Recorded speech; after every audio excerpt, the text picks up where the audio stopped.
మేడారంల జాతరకు ఇంకా 10 రోజుల టైం ఉన్నా గానీ ఇప్పటికే భక్తులు శితం మంది పోతురు రోజు. అయితే మేడారం జాతర పోయేటోళ్ళు బంగారం పట్టుకపోవుడు ఆనవాయితీ. అది గిట్లా మనం అనుకున్న పని జరిగితే అంటే కొడుకు పుడితే మంచి కొలువత్తే కారు కొంటే ఇల్లు కొనుక్కుంటేనో అని గిట్లా తీరొక కోరికలు కోరి గా పని కాగానే వాళ్ళ ఎత్తు బంగారం ఇస్తామని మొక్కుకునుడు చూసినాం కదా. అయితే వరంగల్ జిల్లాలో ఉన్న భక్తులు చూడుర్రి దేని గురించి మొక్కిర్రో.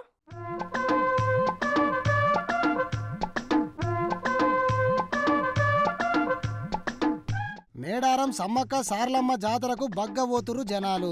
ఇక ఈ నెల 21కెళ్ళి 24 దాకా జాతర ఉండుతోనే మొక్కులు సమర్పించుకునే తందుకు డీసీఎంలు వ్యాన్లు బండ్లు కట్టుకొని పోతున్నారు జనాలు. మరి తెలంగాణలోకి జాతర అంటే అంత ఫేమస్. ఒక తెలంగాణకెళ్లే కాదులో మొత్తం దేశంలోకెళ్ళి కూడా జనాలు బగ్గనే వచ్చి అమ్మవార్లను మొక్కుకుంటారు. ఇక ఇది ఇట్లుంటే ఈ ముచ్చట చూడుర్రి.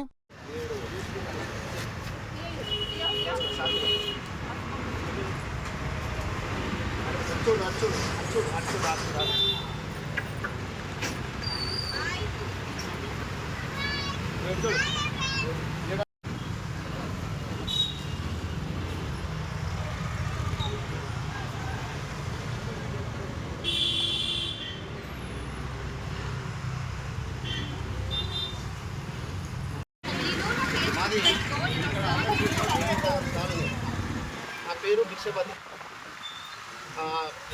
కుక్క తెచ్చిన సంవత్సరంలోనే 9 పిల్లలు పుట్టడం జరిగింది. ఈ చంత్రం పాడుగాను. ఇప్పుడు మనం సమ్మక్క సారలమ్మలకు మొక్కులు ఎట్లా తీర్చుకుంటాం? మనం తరాజులో ఒక పక్క కూర్చొని ఇంకో పక్క బంగారం వేసి జోకుతారు, అంతేనా కాదా? కానీ గీ కుక్కను జోకుతున్నారు. ముచ్చట అసలు అర్థం కాకుంటున్నది. అగో గీ అక్క చెప్తుందంట ఇనోరి. జ్యోతి అండి, మాది TV tower colony, Amaravati Nagar, Hanamkonda. మా ఇంట్లో ఒక డాగ్ని పెంచుకుంటున్నాం. దాని పేరు లియో. దానికి లాస్ట్ టైము కొంచెం సిక్ అయి ఉండే. అయితే మేము మేడారం జాతరకు మా మనవడి వెంట్రుకల కోసం వెళ్ళినప్పుడు దాన్ని తీసుకెళ్ళినాము. అక్కడ తల్లి అమ్మవారి గద్దెల దగ్గర దాని గురించి మొక్కుకున్నాడు మా సారు. దాని ఎత్తు బంగారం ఇస్తాము, మా లియో ఎత్తు బంగారం ఇస్తాం మంచిగా ఉంటే అని మొక్కుకుంటే ఆ తెల్లవారి నుండి అది మంచిగా తిని బాగా ఉంది. అందుకని ఈ సంవత్సరము దాని ఎత్తు బంగారం ఇచ్చినాము. అది 12 కిలోలన్నర ఉంది.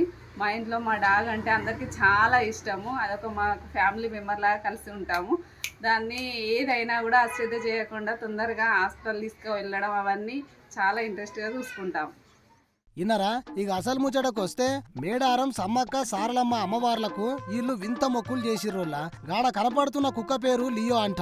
జ్యోతి భిక్షపతి దంపతులు ఇంట్లో మనిషి లెక్క అల్లారు ముద్దుగా పెంచుకుంటున్నారట గీ లియో అనే కుక్క పిల్లను.